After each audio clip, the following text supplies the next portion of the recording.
olórí burúkú ẹ wá wò pé kó máa lọ ṣàyàn yẹn. So relationship tèmi ní ó ti yé ya ẹ kémi máa bẹ́ẹ̀ fi ba máa bẹ́ẹ̀ fi máa ba àwọn èèyàn lójú lọ àbí kí relationship kó wá gbọ̀ndọ̀nù lọ́wọ́ mi àbí kò ní da fún ìyá ẹ Lizzyanjorin òfò ni ìyá ẹ máa ṣe. Kí ni ìyá ẹ gbé dání? Evidence wo ni ìyá ẹ ní tó fẹ́ fi rán anybody? Ṣé wo mọ̀ pé United Kingdom lélẹ́yìí kò yé ìyá ẹ ojú ẹ ló máa ṣe ni ìyá ẹ máa wá gbégbá ọpẹ́ ń bí kò yé ìwọ ló máa padà lọ ẹ̀wọ̀n ìwọ ló bà ìgbésí ayé Tóyìn ayé máa kù jẹ́ Tóyìn Abraham tí ó fẹ́ kí ló wúkọ ẹ̀ ajé Kọ́láwọlé ajé something kò ní dá fún ìyá ẹ ìwọ ló bá lé ayé ẹ jẹ́ àbí ìwọ kọ́ ni ìwọ kọ́ ló lé ọmọ yẹn ló ń lé nílẹ̀kulẹ̀.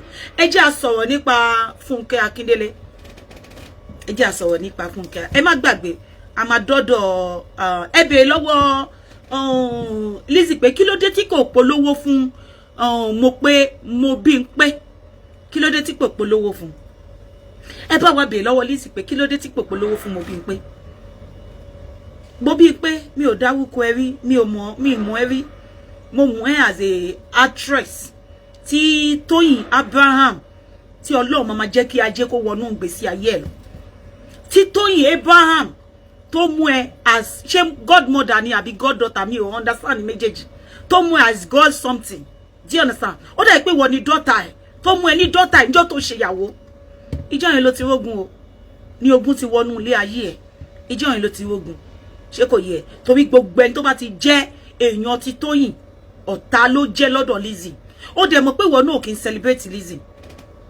máa wo bí ogun ṣe wọnú ilé ayé ẹ̀ o mo bí pé bí ogun ṣe wọnú ilé ayé ẹ̀ ṣó mọ̀ pé ò kì í celebrate Lizzy ṣé kò yẹ ẹ́ sìn o máa always gbogbo nǹkan tó ń bí Lizzy nínú ni mo sọ fún ẹ gbogbo nǹkan tó sọ fún mi lórí phone torí ẹ̀ mo ṣe sọ fún yín pé kó tó lọ dítọ́ọ̀tì àbí dítọ́ọ̀tì kó tó lọ máa edit àwọn voice note yẹn kó gbé jáde ó mọ̀ èmi ò bẹ́ẹ̀ threatening pẹ̀lú voice note ìwọ ló threatening mi pẹ̀lú voice note ìwọ dẹ̀ ló máa gbé jáde last ṣó mọ̀ pé fídíò tó fi wọ̀n lánàá ṣó mọ̀ pé ìgbà tèmi àti ẹ̀ ń jà ni it started from July ó ti yẹ fídíò tó fi wọ̀n lánàá was July this year and èmi àti ẹ̀ ti ní problem àwọn èèyàn tó wà lórí social media gan mọ̀ pa ti ní problem kò yé ya ẹ̀ o dẹ̀ tún fi 10 million yẹn o fi hàn wọ́n o fi 9 million 9,000 pounds o fi hàn wọ́n o ṣó ti yẹ ẹ́ sìn so ẹ̀yin tí ẹjọ́ wà nítajọ́ wà nínú saga mi ẹ̀ ṣẹ̀ mi àtiwọ́ tí wọ́n fún lówó náà kan sọ pé kò máa jáde elébi aṣẹ́wó Libra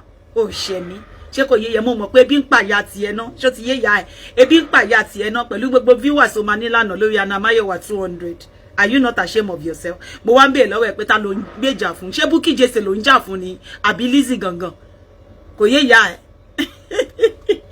ayé ìwọ tiẹ̀ ti bàjẹ́ náà ìwọ alákìísà ni ẹ̀ kò sí bó ṣe lè so mọ́ Lizzy tó ò lè wọ gold ó ti tán fún Lizzy I'm telling you ayé ẹ̀ kàn máa wálẹ̀ ni ayé ẹ̀ kàn máa wálẹ̀ ni ayé ẹ̀ kàn máa wálẹ̀ ni kò yé ya ẹ̀ ṣùgbọ́n ò ṣẹ̀ mi torí àbúrò ló jẹ́ fún mi bí ẹni tó wá bá mi lánàá àbúrò ló jẹ́ sí mi kò yé àbúrò ló máa jẹ́ sí mi títí láéláé ilá ẹ̀ kò ní ga ju onírètè mi lọ kò yé mo fọwọ́ fà ẹ̀ mọ́ra padà ó ti yé ya kò sọ̀rọ̀ tó lè sọ kò sí nǹkan kan tí mi lè fi ẹ́ ṣe because you are part of the person that I love. Do you understand? Wá ṣe jù bẹ́ẹ̀ ilẹ̀ lọ tó bá dọjọ́ iwájú kò yé I still love you aṣẹ́wó tó re Libra kò yé I still love you so mo pa ìwọ tí torí elébi nìwọ ebi nà ní ẹ ṣé kò yẹ ẹ sìn o bí a gbogbo owó tí Lizzy ń sọ yẹn ó rí o kò rí o ọlọ́gbẹ̀ni kò rí o nǹkan tó rí o gangan ni mo gbé sórí social media yẹn mo sọ yẹn mo gbà tì ṣé kò yẹ yín sí ẹ jẹ́ ká lọ sọ́dọ̀ mo bí pé bí a ṣe ń lọ ẹ má gbọ́ o mi ní sọ̀rọ̀ àwọn tájọ wà nínú Ságàmù because I love every one of them mi ní problem pẹ̀lú wọn tí ẹ bá wo orí social media yìí dáadáa bí owó show of shame tó ṣe láàárọ̀ yìí ó ní pé Anamáyọ̀wá fẹ́ lọ síbi kankan kò níbi kankan tó máa ń lọ kí ló kàn yá ẹ ń bẹ́ẹ̀ Anamáyọ̀wá ló fún ẹ ní support kò yé ya ẹ Anamáyọ̀wá fún ẹ ní full support yìí ó ti yẹ láti kanjú anybody any speaker lórí social media kò yé ya without Anamáyọ̀wá support yẹ ò jẹ́ èèyàn yẹ ò lè ní warrior without Anamáyọ̀wá support ìyá alájà ẹ ìyá tó bí ẹ Lizzy kò lè ní warrior Ọlọ́run ẹgbẹ́ fún Anamáyọ̀wá gbòòsà gbòsà tí bá ní mo ṣe mọ́ tí bá bínú yẹ kí ìyá ẹ̀ máa bẹ̀ mí ni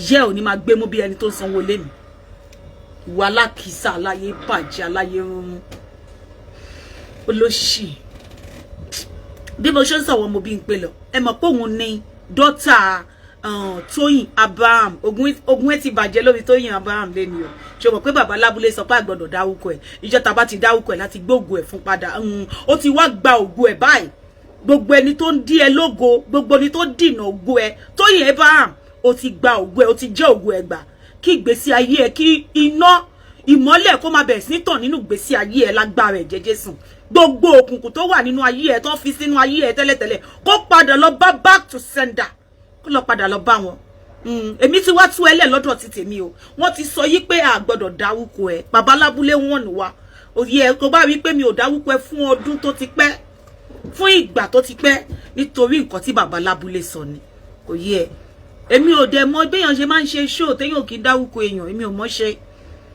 so tí bá lọ ṣe mistake lọ dáwúkọ ẹ wọ́n ní pé ògo ẹ máa padà ògo ẹ ti wá padà lẹ́nìí torí pé ajé kí lórúkọ ọkọ ẹyẹ náà Kọ́láwọlé ajé something lórúkọ ọkọ ẹ ajé ti padà sọ́dọ̀ ẹ ajé nítorí pé o fi ọkọ tí wọ́n ń pè ní Kọ́láwọlé ọlá ẹ ti wá máa pọ̀ sí báyìí gbogbo nǹkan gbogbo ìdùnnú ẹ ó máa pọ̀ sí ni owó ẹ máa pọ̀ sí ọmọ máa pọ̀ sí ni àlàáfíà ẹ máa pọ̀ sí ni ẹ̀mí gígùn ẹ ó máa tún pọ̀ sí nínú ayé wàá máa bá wọn ṣe ohun mèremère nínú ayé ní agbára ẹ̀jẹ̀ Jésù ìbànújẹ́ ò wá ní jẹ́ tiẹ̀ tó yẹn bá mi ò ní bínú burúkú sí ẹ o torí pé you are our celebrity yeah Tóyìn Abraham you are our celebrity I love you Daku I love you majestically if you go to some of your page on Instagram you will see my comment there I don't hate you olórí burúkú àwọn tá a ga nínú ayé òun ló mú divider and rulers wá sí ilé ayé mo ti wá porúkọ ẹ mo pè ní dáadáa ni kí dáadáa jẹ́ tiẹ̀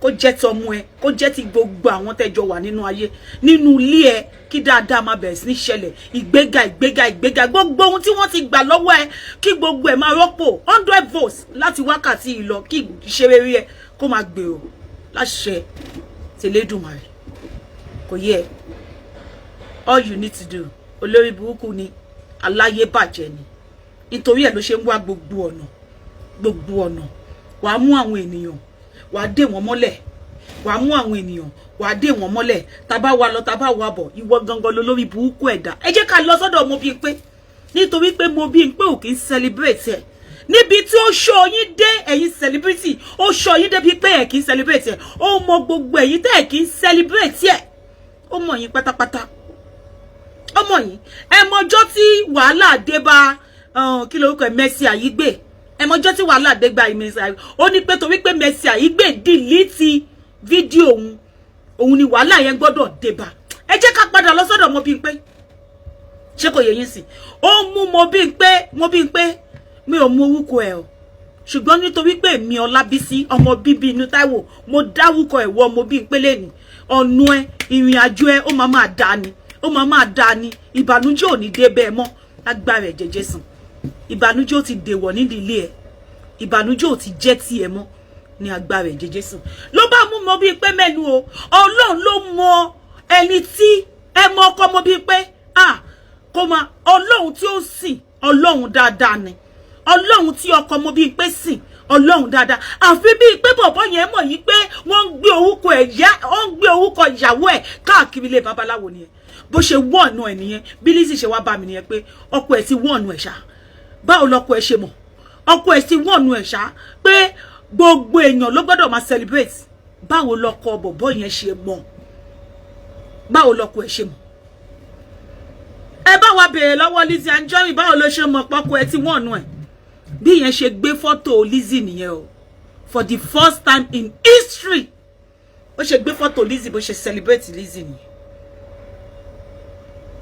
bó ṣe gbé fọ́tò Lizzy bó ṣe celebrate tẹ́ ẹ̀ bá ti celebrate olórí burúkú ẹ̀ ẹni tí ò ga nínú ayé bó ṣe máa ń celebrate àwọn colleagues ẹ̀ kẹ́nikẹ́ni ò gbé olórí burúkú ògùn ló máa fi balẹ̀ ayé yín jẹ́ ó dẹ̀ wá ṣògùn títí oh my God ó wá ní right hand there after your husband na me be your second God ó wá ní èmi ló fẹ́ ṣògùn sí ìwọ olórí burúkú tó sáré wá sórí social media tó wá sọ fún olórí social media bí èmi ṣe fi gbogbo millions ṣògùn èmi yẹn ló wá fẹ́ ṣe ògùn fún kò ní dá fún ìyá lájà ẹ kò yé ìyá ẹ tí ajá bá ń sábà ẹkùn kẹkùn máa sábà ajá ò mọ̀ pé sábà dé sábà kò yé ìyá ẹ sábà dé sábà ni ayé yìí á bàjẹ́ àti close chapter mo bí pé ẹ̀yin èèyàn ẹ wá wo nǹkan tí Funke Akindele ṣe fún Lizzyanjorin ṣó dà bẹ́ẹ̀ ẹ ní káwọ́ mórí jọsàn mẹ́lẹ̀ lórí àwọn ọmọ yín o ìbànújẹ́ ò ní jẹ́ tiyín lórí àwọn ọmọ yín ẹ̀yin èèyàn ẹ bá mi wo fídíò yìí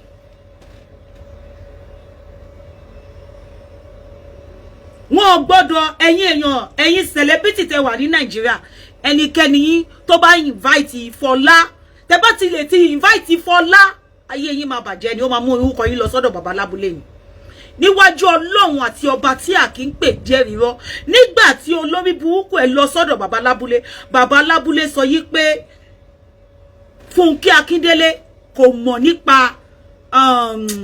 Fọlá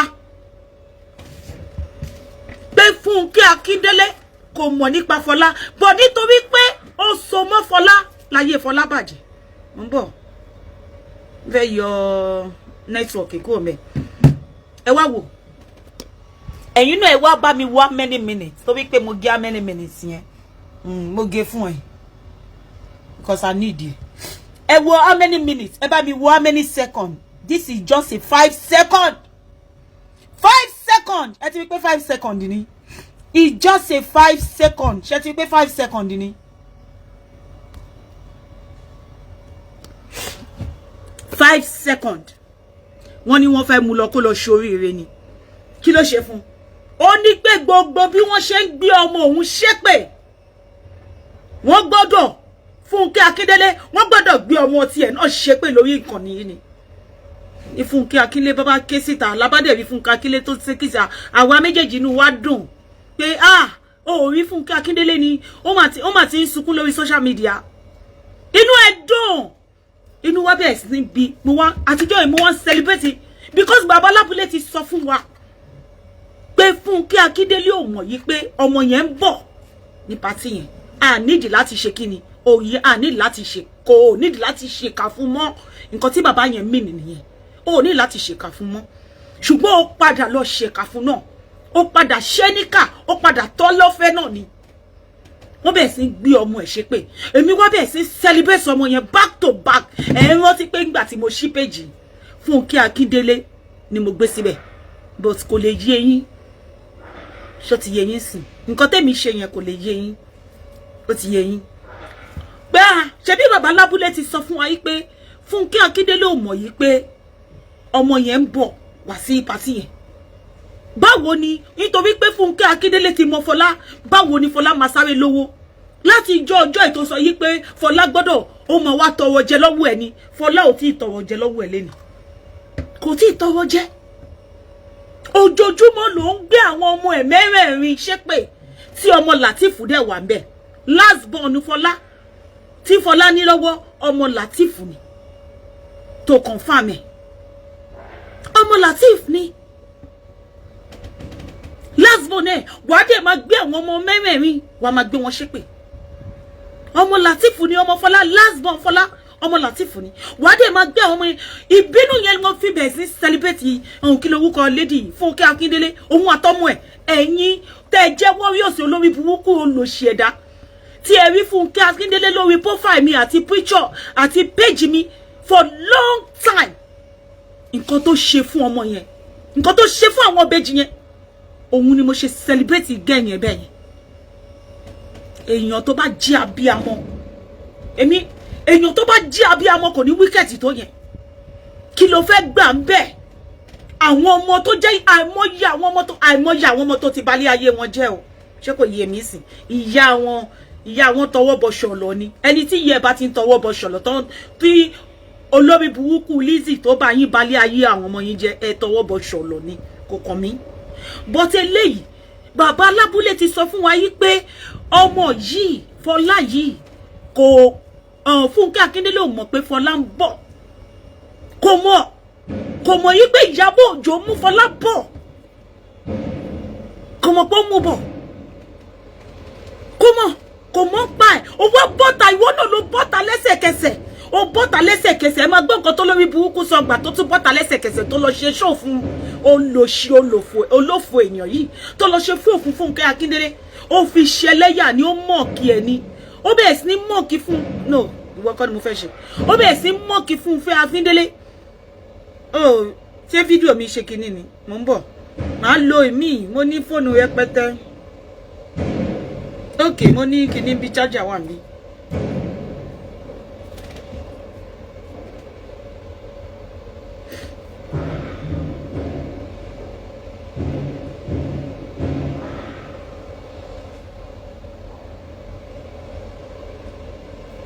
Ìwọ ló bẹ̀rẹ̀ sí ní mọ̀ọ́kì ẹ̀. Ẹ máa gbọ́, ẹ máa gbọ́. Inú ẹ dùn ni. Ṣẹ́gbọ́. Ó ní ṣebí wọ́n jọ ń pẹ́pẹ́ àwọn Vincent, ìwọ ni àwọn speaker máa ṣẹlẹ̀. Ìwọ làwọn speaker máa ràn lọ́wọ́. Tó bá kí n ṣe yí pé àwọn tó ń ṣe sága ló mọ̀ ń pa ẹ̀. Ó ti yẹ, wọn ò mọ nǹkan tó ń ṣẹlẹ̀. Ọlọ́run tí bá tú kẹ̀kẹ́ ẹ̀rọ, tó bá mú ẹ lójú títì wọ́n máa ṣá ẹ pa ni. Ṣùgbọ́n èmi ò ṣó ti rí àwọn colleagues ẹnìkan ni máa face, ṣó ti rí ẹ̀yin tẹ́ wà nínú sága ẹ máa ṣe lọ, because ó di dandan ó máa wá bá yín. Ó ti yé yín sí, ó di dandan kó wá bá yín. Ṣé kò yé yín sí? Ó di dandan kó wá bá yín. Ọ̀rọ̀ tí àgbà sọ ní ọjọ́ sí ni ọ̀rọ̀ tí bàbá ẹ̀ fúnra tó sọ ní ọjọ́ sí, ṣé kò padà ṣẹ? Ó padà ṣẹ ẹ̀. Ṣé kò yé yín sí? Ṣùgbọ́n ìfẹ́ tí èmi ní, ó ti yẹ, èmi ò ń ṣe ẹni tó ń tọrọ jẹ, ìkà ni wọ́, aláyé bàjẹ́ ni ẹ̀, inú bí ẹ̀. Làwọn ọmọ warrior kéékèèké kan bẹ́ẹ̀ sí pè mí, Anamáyọ̀wá kí ló dé tó ń celebrate Funke Akindele, kí ló dé tó ń celebrate back to back. Tèmi ló yé mi, ṣùgbọ́n ọ̀rọ̀ tó sọ nígbà yẹn, nígbà tí bàbá lábúlé ti sọ fún yín pé ọmọ yìí o, anybody ló tiẹ̀ lè wá sí party èèyàn, kò tiẹ̀ ń ṣọ̀rọ̀ ọmọ yìí gan, anybody ló lè wá sí party èèyàn. Ó yẹ kó o ti mọ̀ pé bó ṣe rí Ìyábọ̀ Òjó ń bẹ̀, Funke kí lorúkọ ọmọ yìí, Fọlá máa dé bẹ́ẹ̀. Fọlá, ẹnikẹ́ni tó bá súnmọ́ Fọlá, mo ti gbàgbé, ẹ rántí pé Funke Akindele ló máa ń jẹ kíní ibi tó balẹ̀ ayé ẹ̀jẹ̀. Ó ní pé wọn ò ní kí congratulation torí pé ọmọ Fọlá súnmọ́, nítorí pé Fọlá súnmọ́ Funke Akindele. Ó ní pé wọn ò ní kí congratulation. Àǹtí ti pè mí ṣá, wọ́n ti pè mí, máa pè wọ́n later, customer mi ni. Member máa ta ginger fún yín, ṣẹ́gbọ́, máa ta ginger fún yín ìjọ nítorí Ọlọ́run ń bọ̀ wá dẹ́yìn tẹ̀ wá lórí fóònù, lórí WhatsApp. Ọmọ tó wà tẹ̀ ń bá mi gbé gbogbo kìíní yẹn dà. Kìíní kan báyìí tí Funke Akindele máa ń jẹ lọ́dọọdún yẹn, kí lorúkọ kìíní yẹn náà? Ọmọ yẹn send ẹ̀ sí mi, ó send ẹ̀ sí mi lánàá. Ẹ mọ̀ kìíní kan báyìí tí Funke Akindele máa ń jẹ, tó máa ń jẹ levy year, send ẹ̀ sí mi, send ẹ̀ sí mi.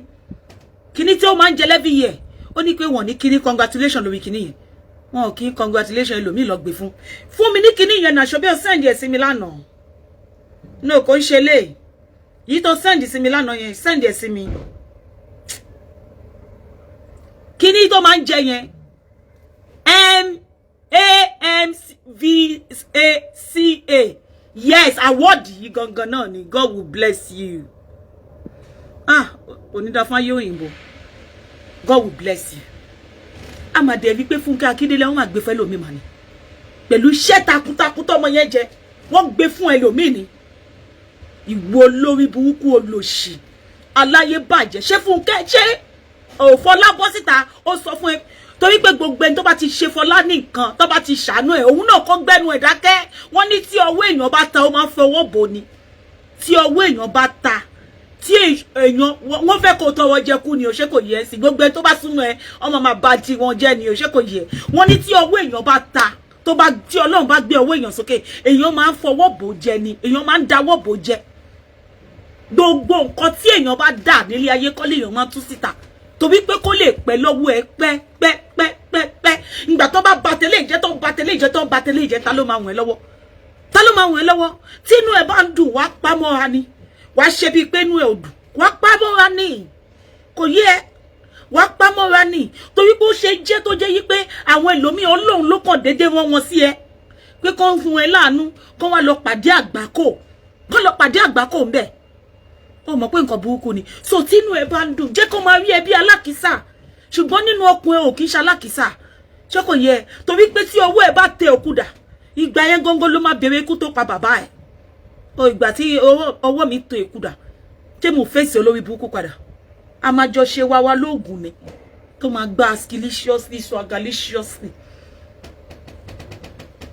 ìwọ náà gbogbo èèyàn tó bá ti wọ̀n ẹ́ lọ́wọ́ báyìí ló máa gbé sórí social media ni wàá ṣe gbogbo ẹnikẹ́ni kọ́mítì èèyàn lẹ́nì tó ò ṣe ní ṣí ẹ́ lóore ló máa ṣe máa wá ó ní gbé wá sórí social tó bá ti fojú rí báyìí ó ti tán nìyẹn tó bá ti fojú rí báyìí ó ti tán nìyẹn tó bá ti fojú rí báyìí ó ti tán nìyẹn tó bá ti fojú rí báyìí ní ìgbà tó gbé gbogbo ọmọ ẹ wá sórí social media pé wọ́n fún un ní scholarship gbogbo orúkọ Rosula ló gbà lọ́wọ́ wa gbogbo orúkọ Rosula tí Rosula ń jẹ́ ló gbà lọ́wọ́ wa ṣùgbọ́n ó dàbí pé Rosula jẹ́ ẹnìkan tó ṣoògùn gan ọwọ́ òran Rosula kò rán tó ẹ̀ ló ṣe ń béèrè lọ́wọ́ mi pé ṣó ọ̀pọ̀ orúkọ ẹ̀ níṣá ọwọ́ òran Rosula ọwọ́ títí ẹ̀ kò rán Rosula mo ní Rosula jẹ́ ọmọ Ẹdó because níbi tí Rosula ti wá wọ́n ní tó bá ṣoògùn sí gan ó ṣeé ṣe kó kú wọ́n níbi tí Rosula ti wá ó ṣeé ṣe tó bá ṣoògùn sí gan ó yẹ kó kú ọwọ́ ìwọ̀n Rosula mo lórúkọ tá máa ń pè lórí social media nìyẹn àbí mo sọ bẹ́ẹ̀ fún ẹ nítorí pé o gbọ́ pé ó fún ní scholarship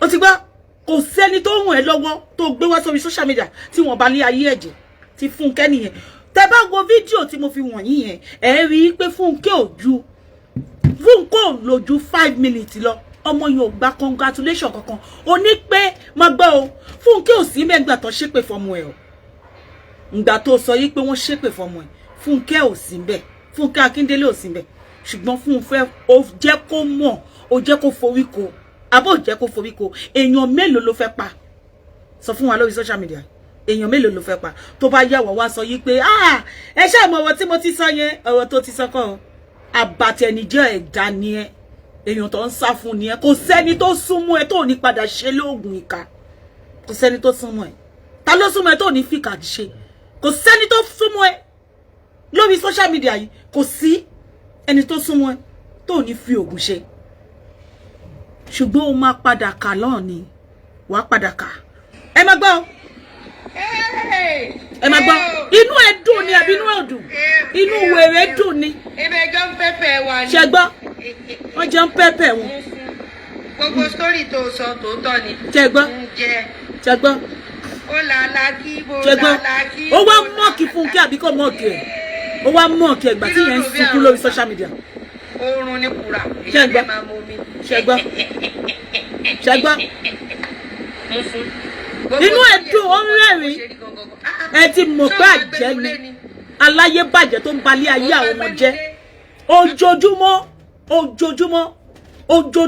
ó mọ̀ máa sọ pé bí Fọláyé ṣe wà òun ti lo gbogbo ògo tó wà lára àwọn ọmọ ẹ̀ kò sí ògo kankan mọ́ ṣé kò yé yín àti ẹ̀yin abiyamọ kankan tó wà lórí social media tẹ́jọ wà nínú saga kò sí ògo kankan mọ́ ó lo gbogbo ògo tó wà lára àwọn ọmọ wọn níbo ló kó ògo yẹn sí ó fi ń pariwo lórí social media náà ni ó fi ya wèrè sórí Facebook ni ó fi wàá tún gbọ́ ọmọ pọ̀ sùn mọ́jú ọmọ show tó ti ṣe láti àná ó má many show one per day how many hours mo ti lò online how many hours mo ti lò online how many hours mo ti lò ń bíbà online wàá tún gbọ́ wàá gbó pa ó tí rí nǹkan kan you never see anything and nǹkan tẹ́mi kan máa sọ fún ẹni Lizzy má pààrọ̀ this is United Kingdom ibi báyìí ò ń ṣe Naija ṣó wípé Naija ló kówó fáwọn ọlọ́pàá kówó fáwọn ọlọ́pàá tí nǹkan kan ò ṣẹlẹ̀ sí ẹ tí nǹkan kan ò ṣẹlẹ̀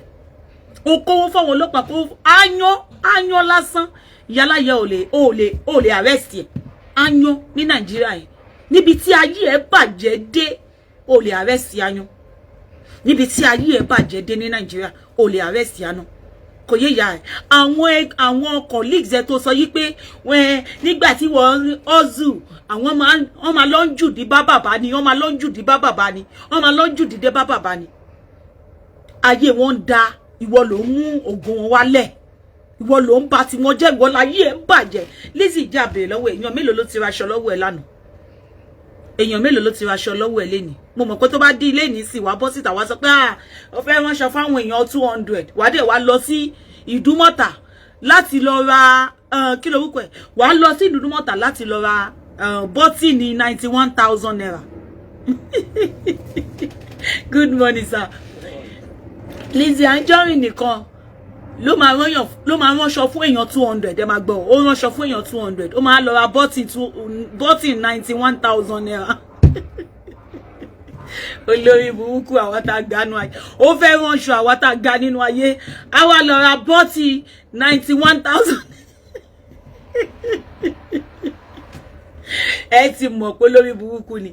Lọ́wọ́ ilé kí lorúkọ bèbí Lariti àti Lariti ń bọ̀, má gbàgbé o. Gbogbo ogun tó ṣe fún Lariti òun náà ń bọ̀, kò yé ìyá ẹ̀. O mọ̀ bí tí Lariti tí ẹ máa gbá ski gan, ó máa gbá skilliciously. Níjọ́ tí mo rí kí lorúkọ woman tó bá ń ta cream yẹn náà, á sọ Farida tó bá ń ta cream. Níjọ́ tí mo rí gbé mansion síta, mi ní choice láti celebrate yẹ torí pé Ọlọ́run bá mẹ́nẹ̀. Ó mọ iye ogun tó ṣe fún, ó mọ iye ogun tó ṣe fún. Ṣé o mọ̀ yí pé ojú lásán kọ́ ló fẹ́ lọ kọ́ sómi? Ìwọ Ọlọ́run, kí ni Farida ṣe fún ẹ? Kọ́mẹ̀ntì lásán, kò tí ẹ kò ṣe kọ́mẹ̀ntì, ó ṣe love lásán ni o. Love nìyẹn, love fídíò cancer board o, kí ló wúkọ ẹ ẹsẹ board o, love lásán ni. Ẹ̀yin èèyàn kò ní evidence lórí ọ̀rọ̀ Farida o, kò ní evidence tó wà lọ́wọ́ ẹ̀ òun ní evidence ibi tí ìyẹn ti sanwó fún ẹni tó ń ṣe advert fún, kò ní evidence. Tó bá fẹ́ gbé Farida lọ sí court lẹ́ni ò ní evidence. Farida ò ṣe show fún ẹ rí, ìwọ ló ṣe show fún uncountable time. Love lásán nìyẹn lọ love o tó bẹ̀rẹ̀ sí ní ṣe ògùn fún yẹn. Ìjọ tí mo rí tí yẹn gbélé síta mú ní eléyìí náà ẹsẹ̀ máa gùn nìyẹn o, because wọ́n ti ṣe yín tán o, wọ́n ti ní ẹ máa padà tọrọ jẹ ní ẹ máa padà tí ṣọ́ọ̀bù kírìmù yín. Báwo lẹ ṣe tí wọ́n gbé mansion síta báyìí, ó máa wá yà mí lẹ́nu kẹ́. Nǹkan tó ṣe fún Lariti, ọ̀rẹ́ ìdẹ ni Lariti o. Kí ni Lariti ṣe ẹ̀yin èèyàn? Ó dọjọ́ mi. Ẹ gbọ́ làbárí ọ̀rọ̀ tó máa gba àní gbogbo àwọn tó wà nínú Nollywood sẹ́ẹ̀ tó bá lé ayé wọn jẹ́. Kò ń ṣàwọn ti social media kò yẹ ó ti ẹ̀kan mi ṣé kò yẹ, because ó sì máa ṣe hàn ó ti yẹ, ó di dandan ẹ máa fún ayín lẹ́sẹ̀ last ó ti yẹ, kò yín o pé ẹ ní bá sí ayé yín jẹ́ máa balẹ̀ ayé yín jẹ́. Àbùtẹ̀ tí wàá gbàgbé ṣáàtì mo ṣe bọ́tà kó yẹ kí n ṣe star mi, ó yẹ kí n falẹ̀ ẹ̀ mo ò fẹ́ ṣe torí pé ó máa gbé kinní yẹn, àwọn kinní star yẹn. Ẹ̀yin tí ẹ máa ń jẹ bára yín jà lórí social media, tẹ́ bá ti ń bá Lizzy jà ẹ ti star yín, because ó máa gbé star yẹn ó máa gbé lọ fún babaláwo. Ó máa gbé kinní star yẹn ó máa gbé lọ sí babaláwo. Ó ti yé yín sí, ó máa ń parọ́, máa gbọ́ o, máa bó ibi tí ayé ẹ ti bàjẹ́. Ó máa ń parọ́ mọ́yàn tí o bá fẹ́ ṣe ògùn nígbà tó mọ̀ yí pé òdodo lájọ gbé dání. Ó ti yé yín sí, má jẹ́ ká jọ parọ́ mọ́ra wa. Èyí tó bọ́ síta tó sọ pé ẹnì ṣe ní kinní kan ó fẹ́ go extremity nìyẹn. Ó ti yé ya kò yé ya ṣé o mọ̀ pé mi dẹ̀ evidence tó lè fi wá gbé ẹ lé lẹ́sẹ̀kẹsẹ̀ nísinsìnyí, tó lè fi wá gbé ẹ nínú ilé ẹ lẹ́sẹ̀kẹsẹ̀. Tí bá ju evidence yẹn sórí social media 7 years ni wà ló ń bẹ tó lè fi wá gbé ẹ.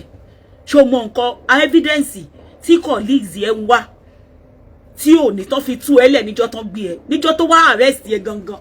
Rántí evidence gangan tó need tí wọ́n fi parí ìjà yín. Ṣé o mọ̀ pé ó need evidence yẹn tó fi yẹ kó fi gbé ẹ lọ sí court níjẹ́ yẹn gangan. Ṣé o mọ̀ pé sọ pé kí n delete ẹ ni, ó wà lọ́wọ́ ti tèmi o. Ṣé o pé kíní tó ṣì wà lára mi tí bá ju evidence tó bá push mi, tí bá ju evidence yẹn síta 7 years ni wàá lò. Yìí tó ń sọ fáwọn èèyàn pé Anamayowa fẹ́ rán ẹ lọ sẹ́wọ̀n, ó máa lọ sẹ́wọ̀n ni for real, wàá lọ ẹ̀wọ̀n ni, because kí ló ń dúró nílé ayé ṣe? Gbogbo ọmọ ló ti gbé ṣépè, àtẹni tó ràn ẹ́ lọ́wọ́, àtẹni tí ò ràn ẹ́ lọ́wọ́, àtẹni tó ṣàánú ẹ, gbogbo àwọn tó ṣàánú ẹ pátápátá ló ti gbé wọn ṣépè. So kí ló ń dúró nílé ayé ṣe? Ó yẹ kó wà lẹ́wọ̀n ni, ó yẹ kó wà kó kí wọ́n máa sọ yí pé kí ló wúkọ bọ̀ ẹni tó amẹ̀bọ̀ gist yẹn, amẹ̀bọ̀ gist yẹn àwọn tó wà lórí ibẹ̀ mi máa ń fún wọn lówó kó máa parọ́ bẹ́ẹ̀ tó ẹ pé àwọn olórí burúkú tó tira ni máa ń kówó fún kí wọ́n máa parọ́ bẹ́ẹ̀. kó máa pa ọkàn ń wá gbogbo nǹkan tó ṣáà máa fi make are tó máa fi plant are ọkàn ń wá gbogbo ó dẹ̀ mọ̀ pé òun balẹ̀ ayé rẹ̀ jẹ́ ni kò ń ṣe mí èmi ti wà nínú fọ̀fọ̀ fún already ṣé kò yé wa ìwọ wo ló wá pè mí báwo ló ṣe máa wá pè mí tó bá yẹ pé mi mo wá bá ẹ ó rí pé kébì ó ń ṣe analysis yẹn mo fẹ́ gbé voice note síta ni mo fẹ́ gbé voice tí bá gbé voice note 2019 síta ayé máa bàjẹ́ lórí social media yìí kò yé ya ẹ kò yé ya ẹ bó ṣe sọ yí pé ẹnìkan bẹ́ẹ̀ jà lórí social media káwá bẹ́ẹ̀ bá tiẹ̀ jẹ́ ó rántí ìwọ ló wá bá wà èmi ò wá bá ẹ ó rántí tí àwa mẹ́rin wà lórí phone tí wọ́n introduce mi sí ẹ after tí wọ́n sọ̀rọ̀ tán wá pè mí náà ó pè mí mo ní who is this mi ò mọ nọ́mbà ẹ mi ò mọ nọ́mbà I don't know your number kò possible kí n mọ nọ́mbà ẹ kí n máa sọ pé who is this mi ò mọ yá ẹ rí èmi ò ní parọ́ mọ́ ẹ because a máa ṣe débi ogun kò yé ya ẹ má dìsà náà kúrò nínú Christ má dìsà náà kúrò nínú Christ ìyá ò ní tẹ́rí sí kò yé ya ẹ kò yé ẹ guys ẹ jẹ́ kó mọ mi sílẹ̀ a máa gbé ti làrítì wá kò yé yín ó ti yé yín sìn ẹ̀ṣẹ̀ làrítì a máa gbé wá sórí ìkànnì wọ́n ti wá fẹ́ gbé ọjà yín àwọn pásítọ̀ ti dé hello daddy thank you àwọn pásítọ̀ lẹ́ ń lò ẹwà àwọn pásítọ̀ jẹ́ fi hàn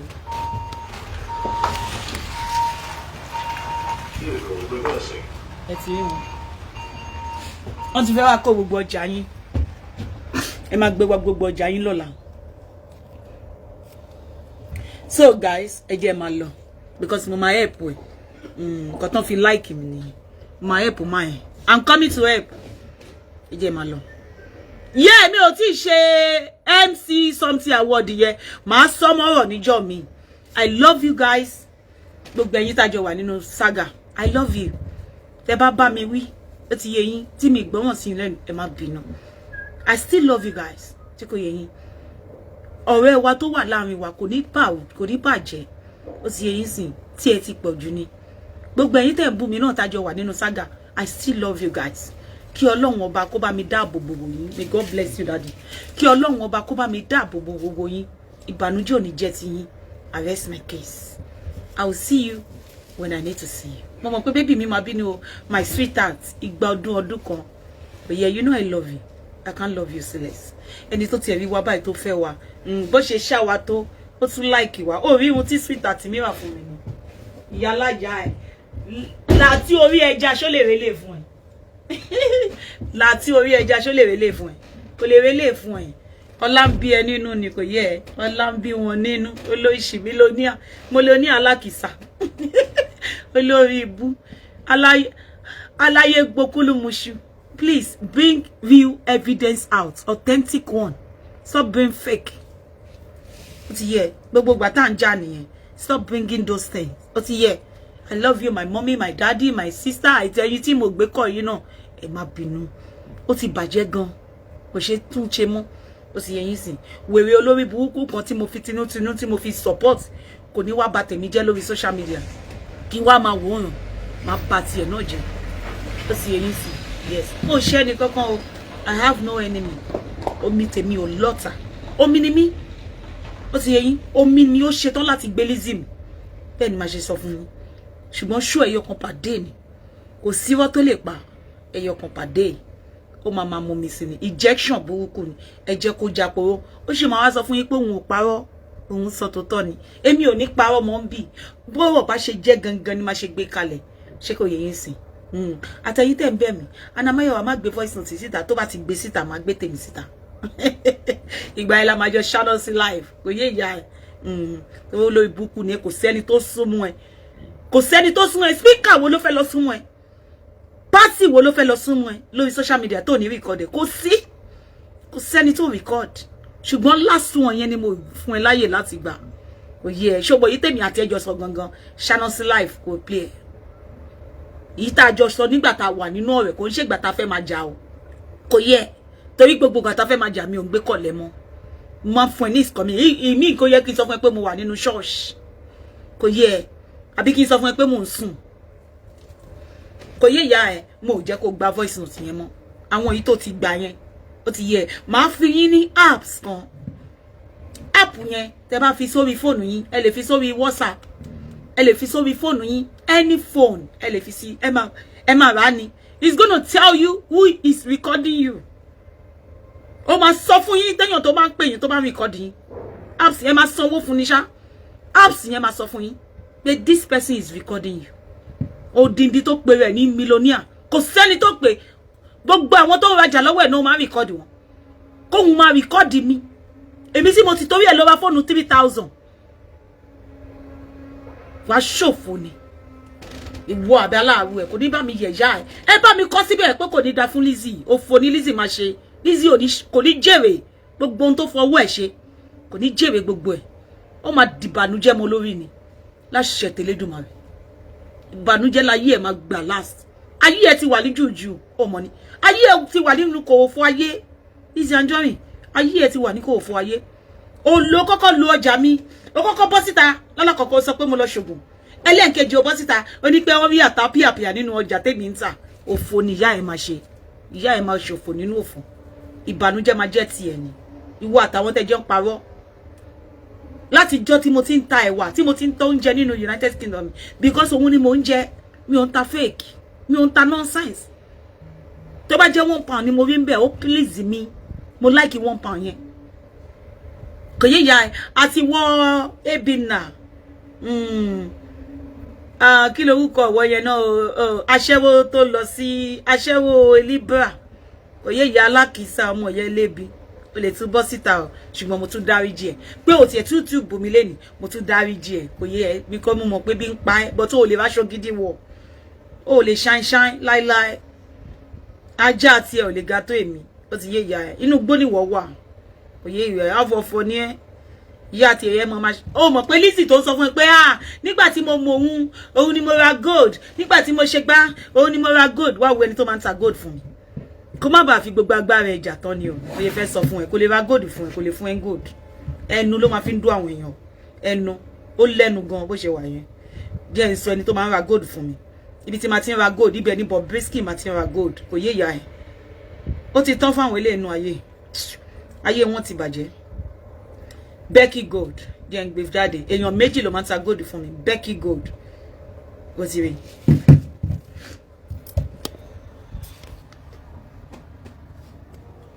ṣé o ti rí Becky Gold o ti rí Becky Gold jewelry o ti rí nọ́mbà o ti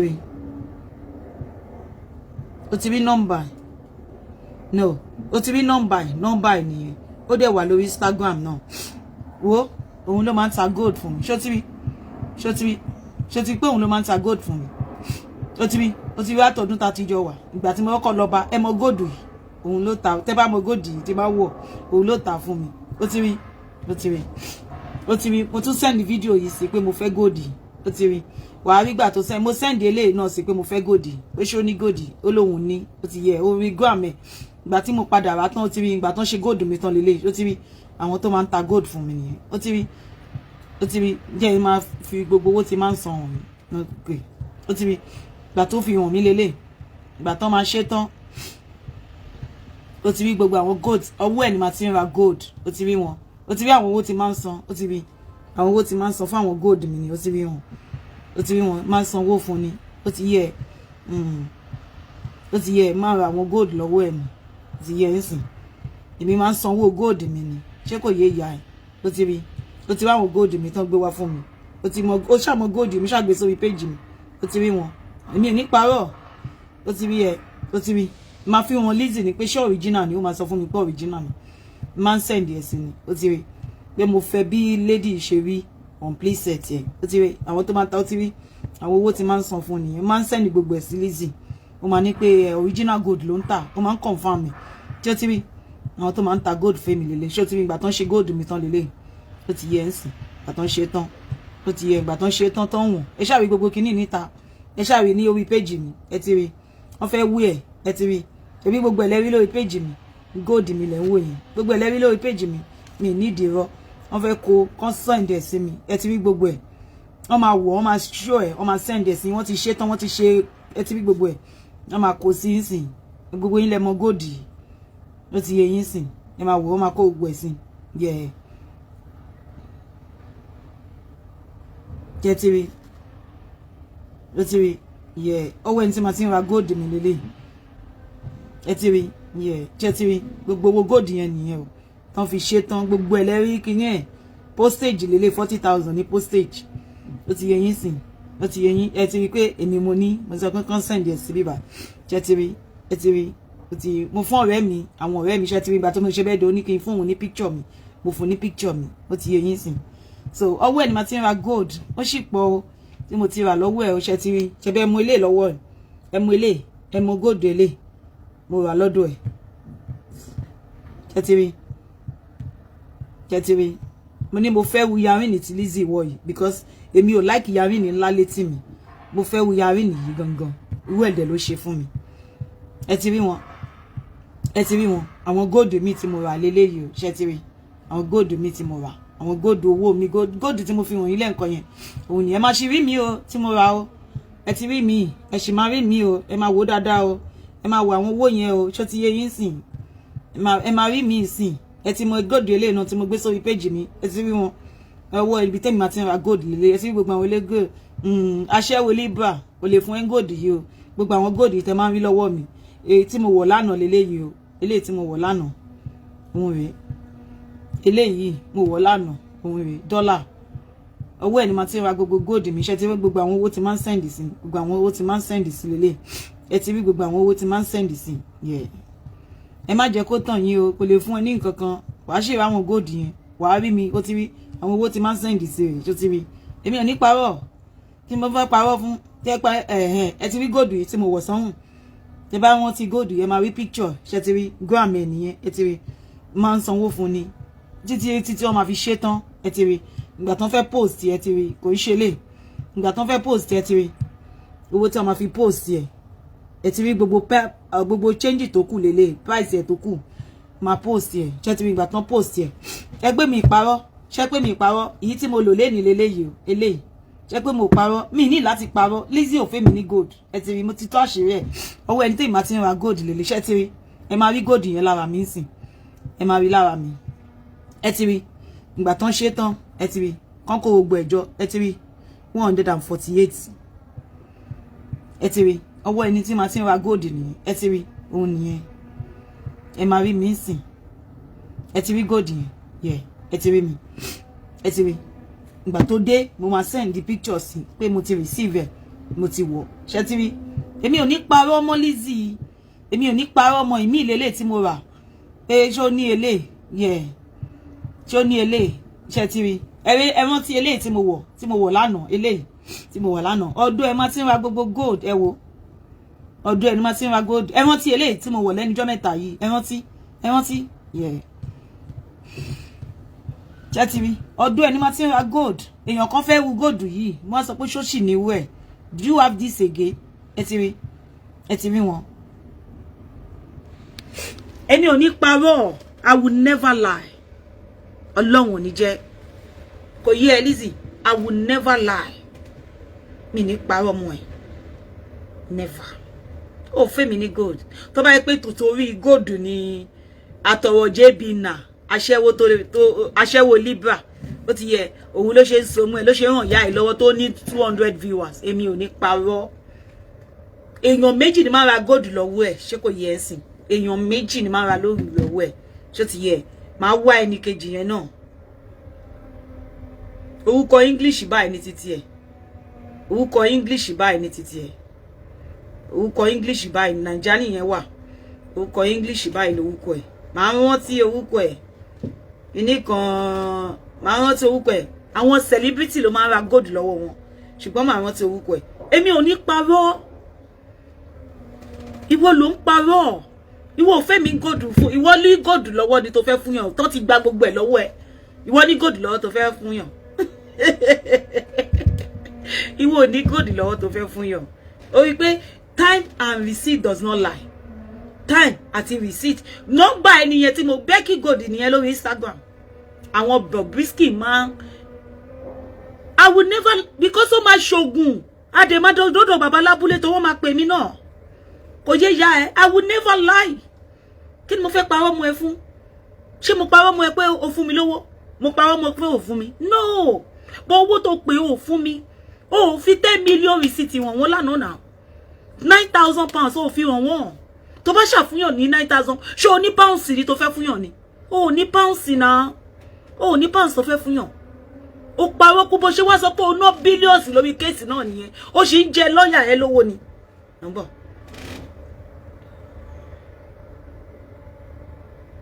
àbí máa ṣe disgrace ẹ láàárọ̀ nọ́mbọ̀ má bẹ́ẹ̀ pé lọ́ọ̀yà yẹn sì kò ní mọ̀ pé mi mò ń pè kò ní mọ̀ pé mo wà online no.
Wọ́n ti gbé máa jẹ́ kẹ́ mọ̀.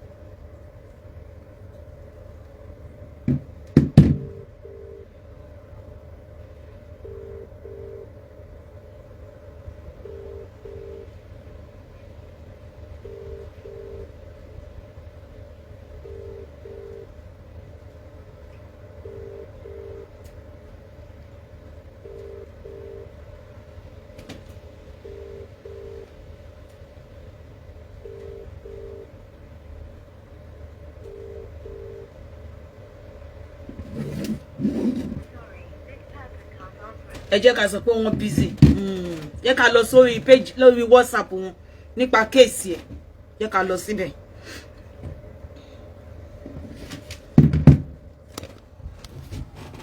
Owó tó ń parọ́ pé o san owó tó ná millions tó ná onírọ́ òṣì òun rèé o ẹ máa wò ó mò ń bọ̀ ẹ jẹ́ àdọ́dọ̀ ẹ̀ ti rí ẹ pé òun ní gbogbo kéèsì ẹ pé gbogbo kéèsì ẹ̀ lélẹ̀ lọ́ọ̀yà rẹ̀ nìyẹn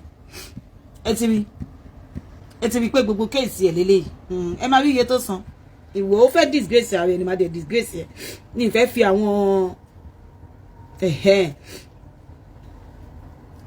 tá bá sanwó yẹn ẹ ti rówúkọ ẹ̀ tá bá ti sanwó a máa fi ó máa lọ́ọ̀yà yẹn fún mi l'account number máa wá fi Lizzyanjorin Lawal máa fi ṣe reference ẹ̀ á fi mọ̀ pé òun ni ó ti yẹ yín sìn ẹ máa rí ẹ máa wówó tó ṣáàjì ẹ̀ ló pa ọ́ pé òun ṣe kíni wọ́n kàn máa disgrace ẹni olóṣì ẹnu tó ń lé ń bẹ̀ yẹn píọ̀píọ̀ gbọ́dọ̀ mọ̀ pé mi mo fóun ní lọ́ọ̀yà píọ̀píọ̀ gbọ́dọ̀ mọ̀ pé mi mo fóun lọ́ọ̀yà tó bá mọ̀ lásán kíní kan jẹ́ ń ti ẹ wò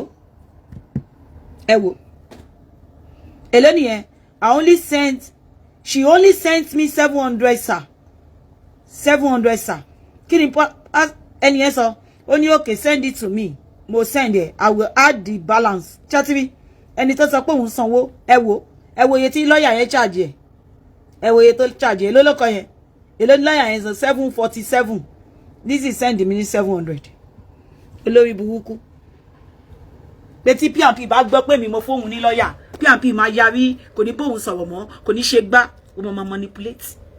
I was just looking at you when you are saying it on social media. I was just looking pé baby ìfẹ́ kí n balẹ̀ ayé òun jẹ́ tán pátápátá Ọlọ́run I would never lie I will give you evidence I find evidence èmi ni máa ń bẹ máa yẹn nígbà tó bá ti máa yẹn jẹ́ pé Òṣùlà ló jẹ́ kí máa yẹn bá tiẹ̀ jẹ́. Mo ò bá máa yẹn sọ̀rọ̀, mo ignore ẹ̀ so many months, so many times mo fi ignore ẹ̀, mo ò bá ṣe mọ́ just because of your rapport tó wà láàrin mi àti ẹ̀. Ó bàjẹ́, ó destroy ẹ̀, ó ní ọ̀tá ẹni kò gbọ́dọ̀ dọ́dún ẹ̀ mọ́, kò gbọ́dọ̀ ṣe kínkín nìkan mọ́. Mo dẹ̀ rí máa yẹn bí ọ̀tá mi lẹ́sẹ̀kẹsẹ̀ because I listen to you. Ó gbé nǹkan kan dání, irọ́ ló gbé dání because o fẹ́ manipulate àwọn èèyàn tó wà lórí social media. You just want to manipulate them. I will not manipulate anybody. Èmi àti ẹnìkan la jọ ń ṣe because o máa ṣe fún gbogbo àwọn tó kù. Gbogbo àwọn tó kù pátápátá ló máa ṣe fún tó máa gbàsì. Kò sẹ́ni tó máa ràn ẹ́ lọ́wọ́ lórí social media tó ní ṣe fún. I will never manipulate. Òye mi ìwà favor kankan. Òye kò sẹ́ni tó ń jà mọ́ lórí Facebook. Everybody want peace. Ìwọ nìkan ló ń jà lórí Facebook. Ìwọ nìkan ló ń entertain ni wa. I dey like ẹ bẹ́ẹ̀. Kò sẹ́ni tó ń jà lórí Facebook yìí mọ́. Only you ló entertain wa lórí Facebook yìí. Ìwọ ló wá fún mi now. Ó ṣe show fún mi lẹ́ẹ̀mẹ́wàá. Ó ṣe show fún, ó ṣe 10 good show fún mi. And you did not rest. Ó dẹ̀ fẹ́ bóyá ìfẹ́ yẹn máa padà bẹ́ẹ̀ yẹn. It's uncalled for. Mo fẹ́ heal up because I do like you. I go tenje like mo love ẹni. Kò ṣe likeness. Ó jẹ́ kí heal up. Ó jẹ́ kí heal up. Ó jẹ́ kí heal. Mo sọ fún àbí mo sọ fún ẹ, don't push me, don't push me, don't push me. Leave me alone. Leave me alone. I hate being pushed.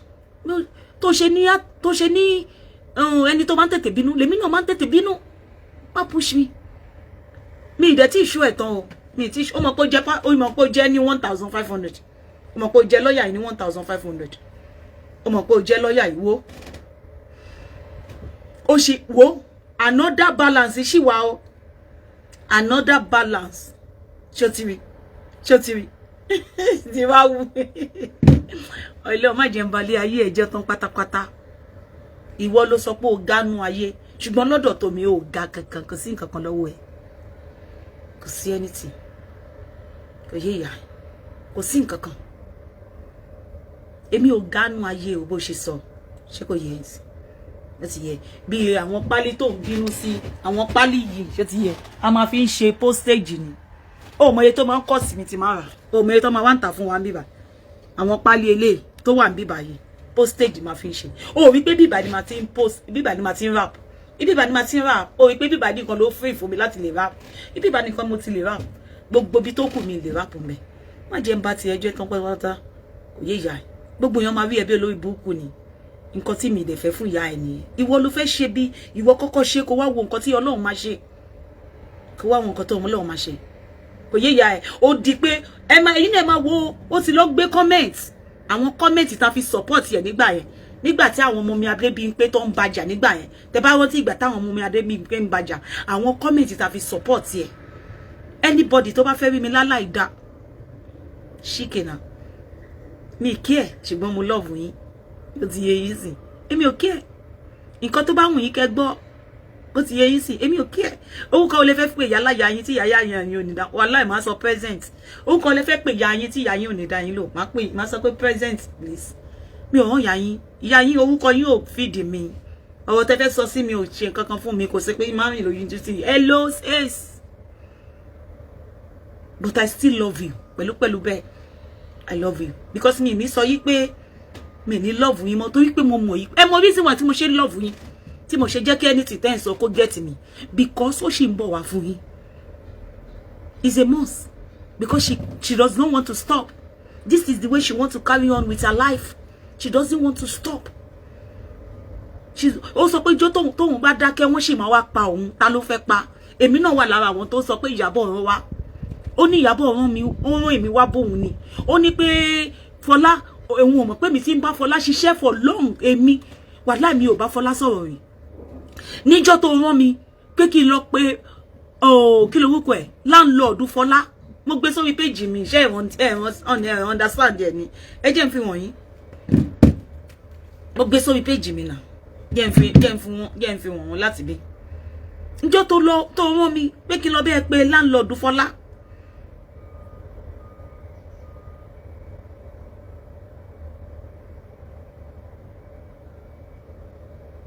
rẹ̀ náà Lizzyanjorin ní May 15 2021 ó ní pé kí n lọ bẹ́ẹ̀ pé landlord àwọn Fọláka wá ṣèmọ̀ ẹ̀ lórí Facebook òun nìyẹn náà ó ní mo ní I need the landlord number nígbà tèmi àtẹ́jọ sọ̀rọ̀ tán lórí phone ó ní okay ìyá mi ó fún mi ní landlord Fọlá tó bá òun la fi ní voice note tá ń play nípa landlord Fọlá èmi ni mo ṣiṣẹ́ yẹn ṣé kò yẹ a lọ pè landlord yẹn ṣé kò yẹ yín you speak ẹ má gbọ́ o tẹ́ bá pè ẹ jẹ́ kí n mọ̀ ó ti yẹ yín sí you speak as if you know everything ṣé kò yẹ mo lókè mà mo pe landlord Fọlá kò ní yẹ ìyá ẹ ta ló máa believe ta ló tún máa believe èmi fi gbogbo nǹkan lẹ̀ fún ẹ pátápátá ni mo fi Facebook lẹ̀ fún ẹ pé kí ìyá ẹ shine me bẹ́ẹ̀ do Facebook God is my weakness I celebrate you back to back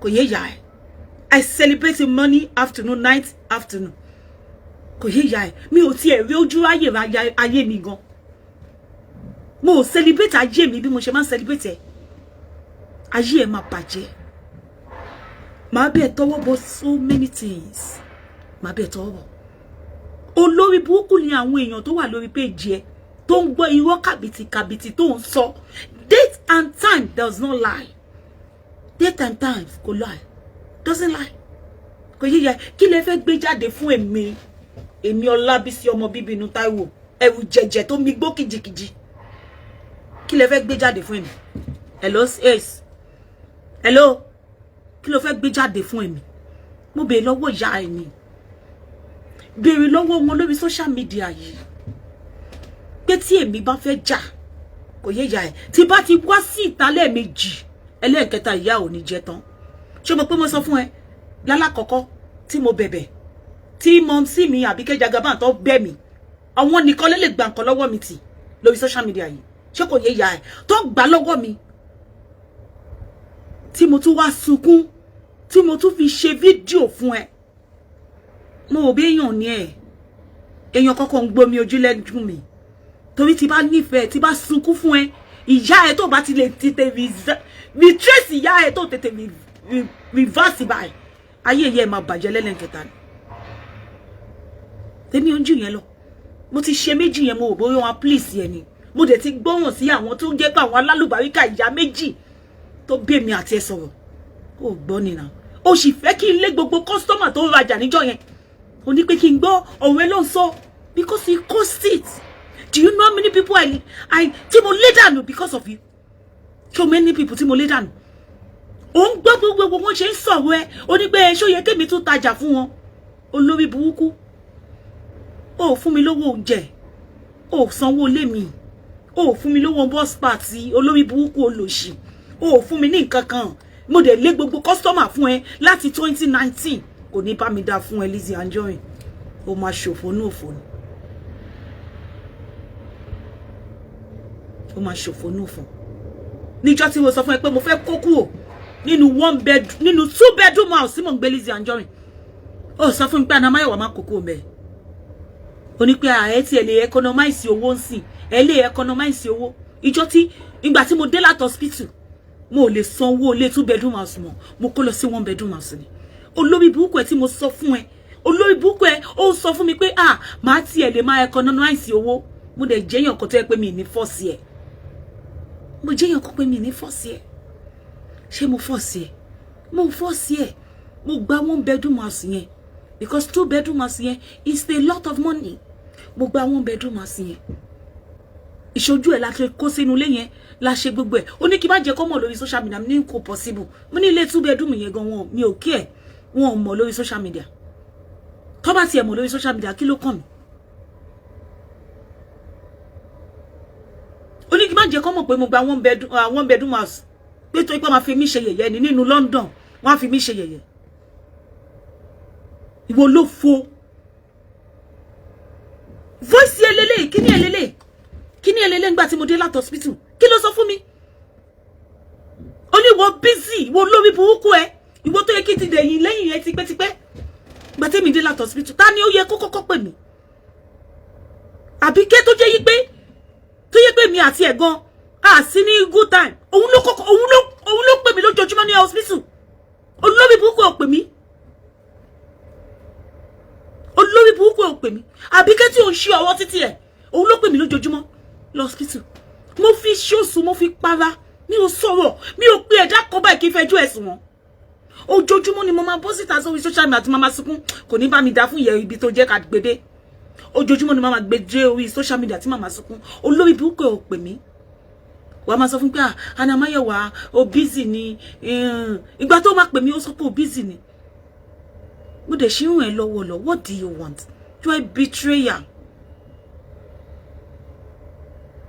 You are a betrayer. Ìwọ gangan ni betrayer.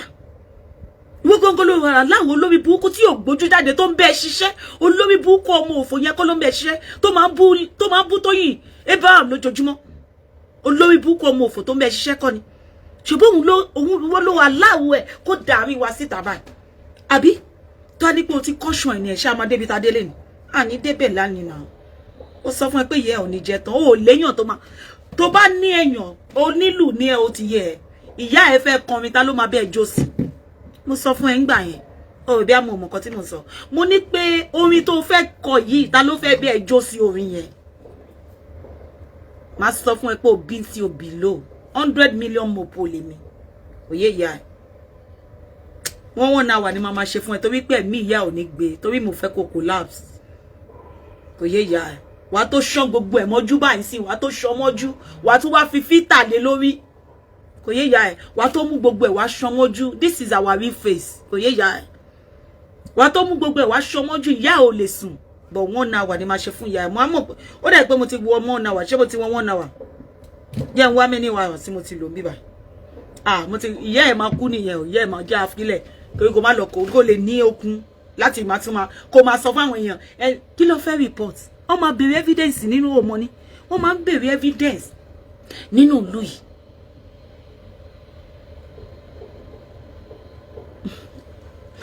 Wọ́n máa ń béèrè evidence nínú ìlú yìí. Òun ló kọ̀ sí ẹ̀. I'm telling you. Anything tí bá ṣe lórí social media yìí lẹ́nu. Olórí burúkú ẹ̀ kọ̀ sẹ̀. Ẹ̀rí tó ń parọ́ fún yín pé wọ́n ti gbé ìyá òun. Òun lọ́lọ́pàá máa padà arrest. Òun lọ́lọ́pàá máa padà arrest. Ẹni tí wọ́n fẹ́ nílùú. Wọ́n fẹ́ nílùú náà. Olórí burúkú ẹ̀ ló ń kọrin. Àwọn tó yẹ pé àwọn tó ń kígbe, àwọn tó ń pè, gbogbo àwọn tó ń pè yìí ló ṣe máa padà ya wèrè fún. Ló ṣe máa padà bá tiwọn jẹ́. Jẹ́ kí ìkan nínú wọn bọ́ síta pé kò dákẹ́. Tó bá ní bá tiẹ̀ jẹ́. Tó bá ní ṣépè fún. Ó máa ṣépè fún wa, ṣépè fọ́mọ ẹ̀. Wà wá pawọ́ pé wọ́n ṣépè fọ́mọ ẹ̀. Bó ṣe máa ń ṣe nìyẹn. Kò dẹ̀ sẹ́ni tó ṣépè fọ́mọ ẹ̀. Oyè ẹ̀. Èmi àti ẹ bá gbọ́. A máa ta tán nìyẹn o. Àjọ máa ta tán nìyẹn o. Olófò. Ẹ wo, ẹ jẹ́ máa lọ. Ẹ kò yẹyin, I love you. Má tètè kú òǹbí balẹ̀ ni, ẹ má gbàgbé. Mo fẹ́ surprise boyfriend mi. Mo fẹ́ lọ bá ń bí iṣẹ́, mo fẹ́ gbé kéèkì lọ bá.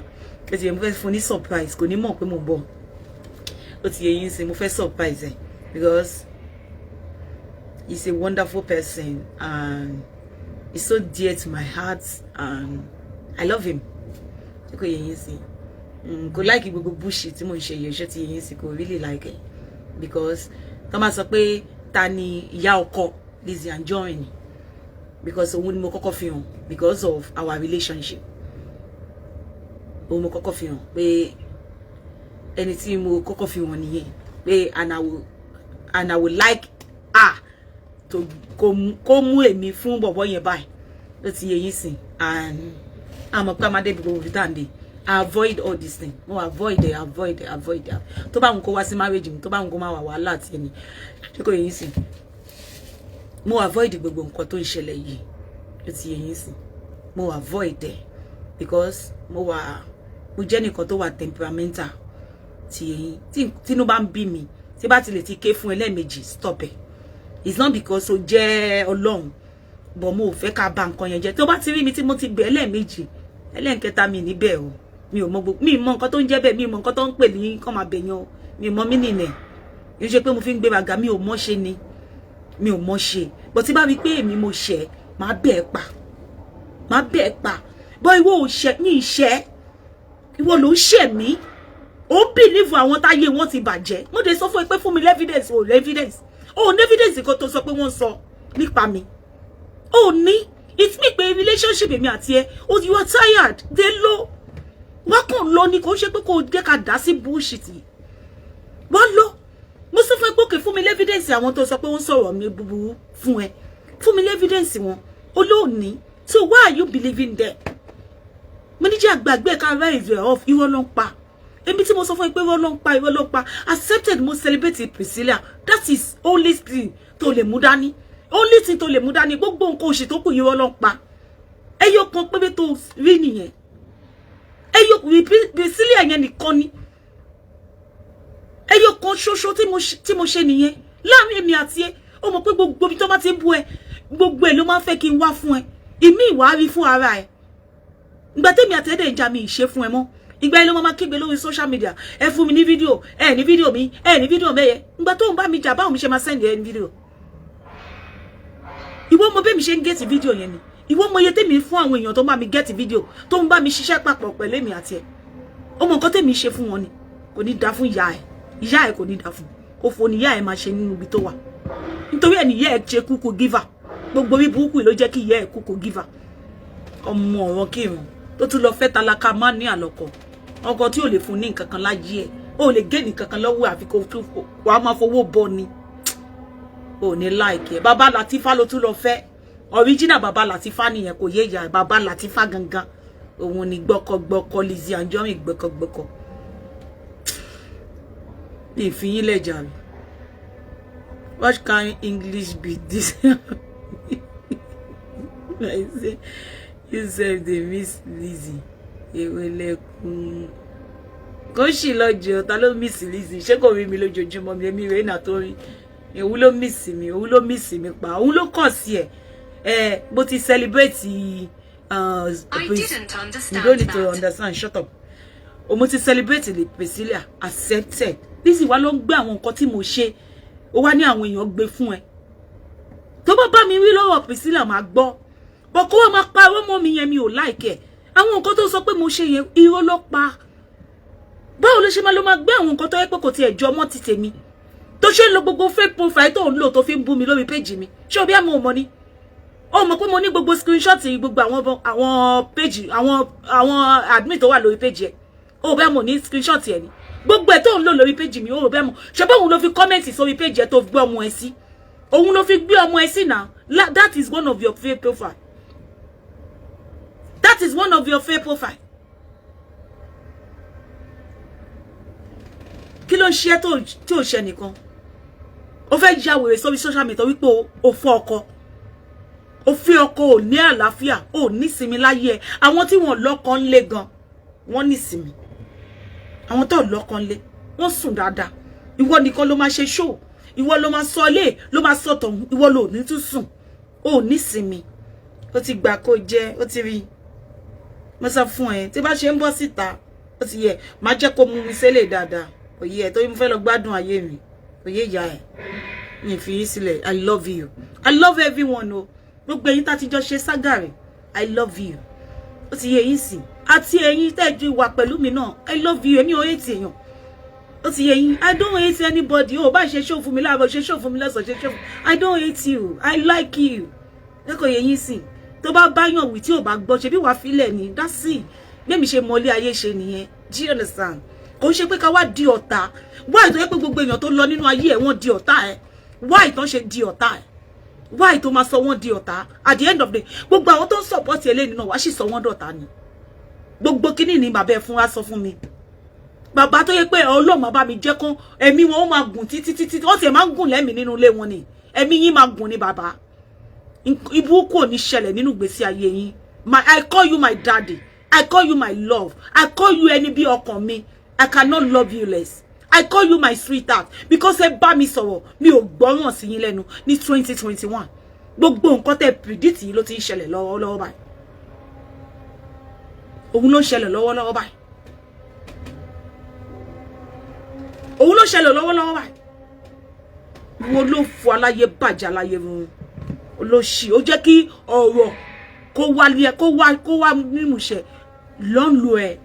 Ó ṣe é ṣe kí ọkàn mi balẹ̀ kí n dẹ̀ rántí ẹ padà. Àbá má ṣe bullshit. Ó ṣe é ṣe ní ìgbà yẹn kí ọkàn mi wálẹ̀ kí n dẹ̀ padà wá ó ṣe 10 show fún mi 10 good show ló ṣe mi ò dẹ̀ lò ó kọ́kọ́ sọ pé ìyá ẹ̀ máa ń ṣògùn nígbà tó sọ pé mi ń ṣògùn kí ni ìwọ máa ń ṣe ìwọ tó yẹ pé gbogbo àwọn ọmọ ọlọ́mọ ló ti padà nù kí ni wọ́n ṣe ìwọ tó yẹ pé gbogbo kò sí ọmọ tí ò tí ì padà nù lórí social media ó pa wọ́n sápá ayé ni kò sí ẹ ṣáà make sure pé balẹ̀ ayé ara yín jẹ́ ẹ make sure bye.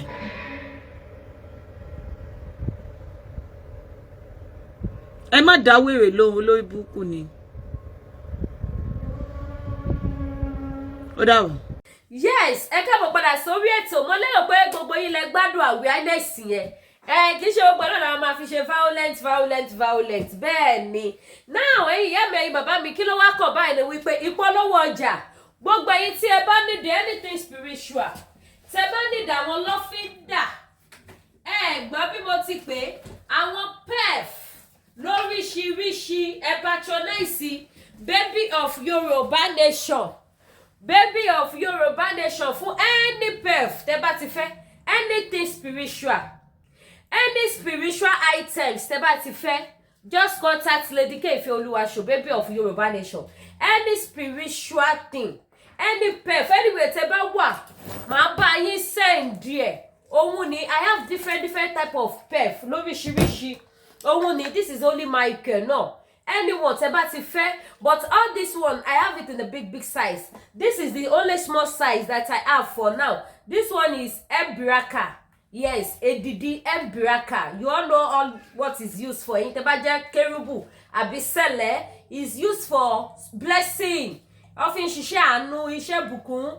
So àti bẹ́ẹ̀ lọ ṣá àwọn tó mọ̀ nípa ẹ̀ má jẹ́ ká bẹ lórí social media. Yes. So I'm only Michael na gbogbo ilẹ̀ mọ bó ṣe ń lọ. Òun nìyí. Back to sender òun ní big size ni mo ní lẹ́yìn yẹn gbogbo yín tẹ́ bá tún wá fẹ́ anything soap anything spiritual item for any kind of any type of product bóyá títí àánú ni o ìṣẹ́gun ni o ìbùkún ni o back to sender ni o ìbájọṣẹ ìbájẹ pef ìbájẹ oil contact Lady K Ifeoluwasho ṣe àwọn pef tẹ́ ń wò lọ́wọ́ mi àwọn oil tẹ́ ń wò lọ́wọ́ mi this one is blessing oil ọ́ìlì ìbùkún tẹ bá ti ń lò lójoojúmọ́ báyìí máa ráàánú gba ẹ máa rí ìbùkún Ọlọ́run á máa wọlé tọ̀yìn ìyẹn lélẹ̀ ṣẹ́rí eléyìí tiẹ̀ protection oil fún ìṣẹ́gun victory lóríṣiríṣi tẹ bá ti ń lò Olúwa ṣẹ́gun fún mi o má jẹ́ rogun aláròká má jẹ́ kógun social media já mi má jẹ́ kógun ó ti yẹ yín náà àti bẹ́ẹ̀ lọ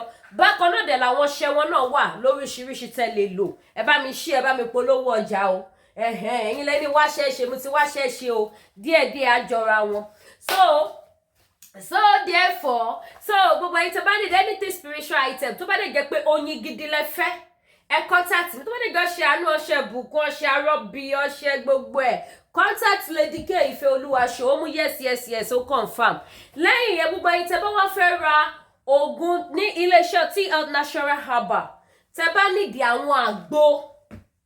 àwọn àgbo tó wà pa tó gbáski àgbo mu diabetes àgbo jẹ̀díjẹ̀dí tọkùnrin tóbìnrin tọmọdé àti àgbà àti ti diabetes àti ti flat tummy àti ti high blood pressure lóríṣiríṣi ẹ pè Lady K Ifeoluwasho kí n fún yín ní phone number iléeṣẹ́ TL Natural Herbal gbogbo ẹ̀yin tó yẹ pé jẹ̀díjẹ̀dí ni ò jẹ́ kẹ́ lè perform mọ́ jẹ̀dí ti gba sátidé lọ́wọ́ yín wá fún yín ní Jímọ̀ ẹ pè mí ẹ má worry ẹ má bẹ̀rù ẹ má ṣojo ó mú yes ó confirm iléeṣẹ́ TL lẹ ti lè rí mi ìfẹ́ kí fídíò igún jù mo ṣe ń rush polówó yẹn lẹ́yìn yẹn gbogbo ẹ̀yin tó bá fẹ́ tún skin yín ṣe tẹ fẹ́ look sexy tẹ fẹ́ mọ́láwọ̀ tẹ fẹ́ fine skin ẹ jẹ́ kí n gbé wá àṣírí ẹwà Lady K nìyí láti iléeṣẹ́ Danari skin care gbọ́ mi láti iléeṣẹ́ Danari skin care òun ni this is my face cream they have oil fún ẹ̀yin tí ẹ bá fẹ́ dòyìnbó tẹ fẹ́ mọ́ dáadáa abẹ́yìn tẹ bá ní dark knuckle wọ́n ní dark knuckle cream wọ́n ní face soap irú èmi sí mo ń lo face soap mo dẹ̀ ń lo face cream sí àti cleanser but I don't have the cleanser anymore cleanser mi ti tán and their cleanser is very good mo ti order fún mi mo bó ṣe miss nínú ẹrù tó bá mi gbé ránṣẹ́ so ó wà pa gidi ó ń ṣiṣẹ́ ó dẹ̀ dùn mí because ìwọ̀nba ike cleanser yẹyọ kan tí mo lò mi ò bẹ́ náà kó tán lọ́wọ́ mi ká ní mo máa ń fowó rà ni ṣé ní bá máa ra extra sílé but wọ́n máa ń bù mí ẹ má fi Lady K ṣe yẹ̀yẹ́ o wọ́n máa ń bù mí ni ẹ̀dẹ̀ púpọ̀ tó bá ń bù yẹn ọjọ́ tó bá fún yàn ni ká ní mo lówó lọ́wọ́ ìdíṣẹ́ ló yẹ kí n bá fowó rà pé ẹjọ́ kó tó tán kì í ti ní mi lọ́wọ́ so because face cleanser yẹn ẹ jẹ́ ká mú tẹ́gàn kúrò ó máa fine ó máa wà pa gan o gbogbo face yín báyìí ẹ máa wọ ẹ̀tún máa tún wò ni ẹ máa jí face yín wò pé ṣé face yín ló fresh báyìí ṣé face yín ló smooth báyìí ẹ ní rí galloping ẹ ní rí spots kankan lójú yín their face cream is very active try it and see ẹ̀yin tẹ́ bá ní spots tẹ́ bá lẹ́nìtìn lójú ẹ lọ order fún face soap àti face cream wọn àti face cleanser those three things nínú èpè nínú àdúrà ẹ máa fi ránṣẹ́ sí mi ó dá mi lójú ó ṣú gidi yes yes and they have different type of body cream òun ni wọ́n ti bá mi send the new body cream mi wà lack of cream mi wà lack of body cream ń tiẹ̀ plastic ló yàtọ̀ the same one tí mò ń lò náà ni òun nìyí let me show it to you èyí tí mò ń lò òun náà ni ike wọn ló yàtọ̀ òun ni wọ́n ní wọn lóríṣiríṣi iléeṣẹ́ Danari náà ni so ní wọn tó ẹ̀ṣẹ̀ bá mi gbé ránṣẹ́ ni ẹ rí pé mo lè gbé gan ó wúwo lọ́wọ́ mi ò tí ì open ẹ̀ ní wọn nìyẹn yẹn òun tán kó tó dọ́wọ́ mi kí ló dẹ̀ fà á ni wípé ike cream kan 3 months tí lò tán but cleanser yẹn máa ń tètè tán pé wá tẹ̀ 1 month 1.5 months ó ti tán so ọ ti máa ń fojú gèsètì àtọṣẹ ìwẹ̀ mi àti body cream mi àti body face cream wọ́n ti máa bá mi fojú gèsètì ẹ pé 3 months ni Lady K máa fi lò ó so nígbà tó bá tán kí tó tún rí cleanser mi ṣe ń pé tèmi bá mi ó lẹ́tìkẹ́ so gbogbo ẹ̀yin dáàdì ẹ̀yin mọ́mì ẹ wá tún bọ́dì yìí ṣe ẹ wá rajà ẹ wá ra nǹkan gidi ọdún ti dé ọdún ayọ̀ la máa ṣe láìṣe Ìdùmarè àníríbànújẹ́ ẹ pè mí sórí aago WhatsApp number mi lẹ́wọ̀n lójú screen kí n fún yín ní phone number anyone tẹ́ bá fẹ́ ní products tẹ́ bá fẹ́ order fún tó bá dẹ̀ jẹ́ ìtì Lady K àwọn spiritual náà ní kí ló wà ń bẹ if you have anything just chat me up any country má bá yín send ẹ̀ sí bó bá dẹ̀ jẹ́ ìlú Canada náà ní lákọ ni mo wà bí ìbọn gbọ́dọ̀ yóò bá jìnnà gan mo lè sáré mú bus pápápá mi ò fi ṣẹ́ mi falẹ̀ o ẹ order ọjà lọ́wọ́ mi kí n sáré gan bọ́ọ̀sì kí n wá deliver fún yín pápápá tí ó pẹ́ bó ṣe jẹ́ nìyẹn it's a matter of time ọjà gbogbo lòwò ní Lady K mo sọ fún yín lórí ètò yìí lórí ìkànnì mi gbogbo lòwò lèmi máa ń ṣe láti ilé ayé mi so ó kù díẹ̀ ìsìn gbogbo lòwò la máa gbé wá so face cream òun náà wà wọ́n ní gbogbo ẹ̀ lóríṣiríṣi tẹ́ bá ti fẹ́ just call me on my WhatsApp ẹ béèrè fún phone number kí n fún yín ní nọ́mbà wọn kẹ́ make order títí yín bákan náà yín tẹ́ bá tún wá fẹ́ ra aṣọ ìgbàlódé ẹ fẹ́ ra shoe and bag ẹ wọ́n báàgì yìí sì wọ́n ṣẹ̀ṣẹ̀ ìdòwú náà ni mi ì sì gbé jáde lásìgbà tó ti sẹ́ǹdì ẹ̀ cream ni mo kó jọ sínú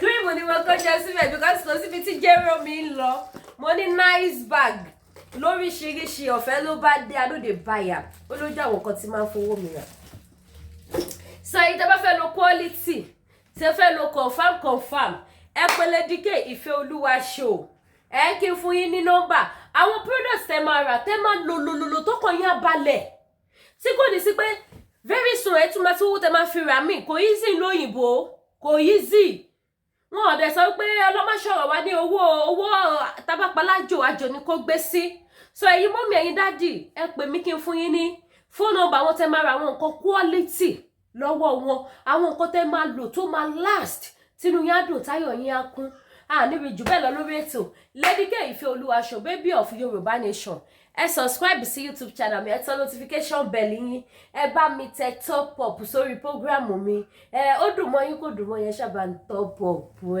ẹ wo ti Jésù mọ́ mi lára bó dẹ̀ jẹ́ ti Ọ̀rúnmìlà náà lẹ máa wò bó dẹ̀ jẹ́ tànàbí ẹ ṣáà ti wo ti Olódùmarè ọba tó dé mi àti yín ẹ wo mọ́ mi lára ẹ ṣàánú mi ẹ ṣeun gan ire o ó dàbọ̀.